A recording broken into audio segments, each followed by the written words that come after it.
Well, Kyriakos Mitsotakis is a Greek politician with the New Democracy Party. He's also the son of the former Greek Prime Minister Konstantinos Mitsotakis, and he joins me now on the programme. And welcome to the programme. Thank you. How do you think the Greeks are going to vote then in the next election? Well, I hope they will vote in favour of a pro-European government that will discuss with our European partners in good faith certain aspects of the current loan agreement which currently have not worked. Right, so but it doesn't look, though, as if much is coming out of France and Germany in terms of Well, easing. I'm not sure. I think this whole discussion about austerity versus growth is certainly picking up in Europe, and there are many voices coming both from the centre-right and the centre-left arguing that Greece has been pushed in a recession that is way too deep, and that the only way to break this vicious cycle is by relaxing the sort of austerity policies and by focusing on growth measures. So I think this is a very relevant debate, not just for Greece, but for the entire European South.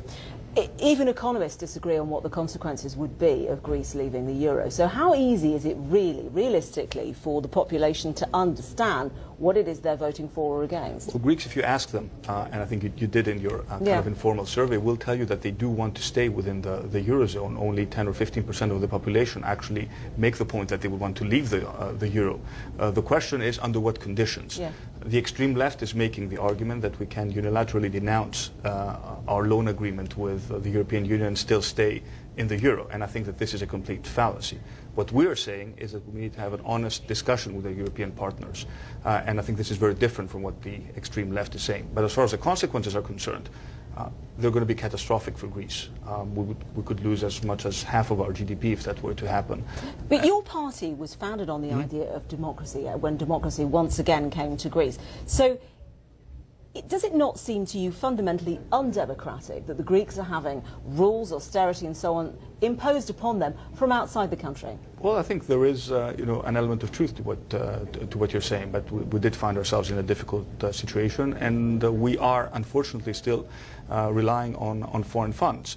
Having said that, yes, I think many Greeks believe that Greek national sovereignty has been compromised as a result of this So how process. do you persuade Greeks who've already, in many cases, suffered so much and given up so much in order to stay within the euro?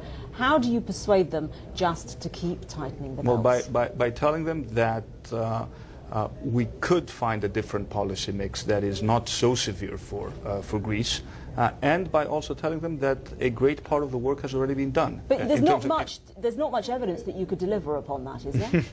I think there are forces within Greece who believe, and there are many average Greeks who believe that we need to put our own house in order, that we need to push through aggressive reforms, that we need a better state, a smaller but also a better state.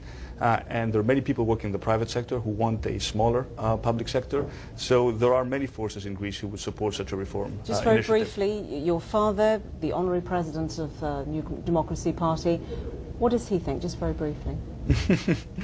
I think he would probably put it in very similar terms. This is a critical juncture for Greece.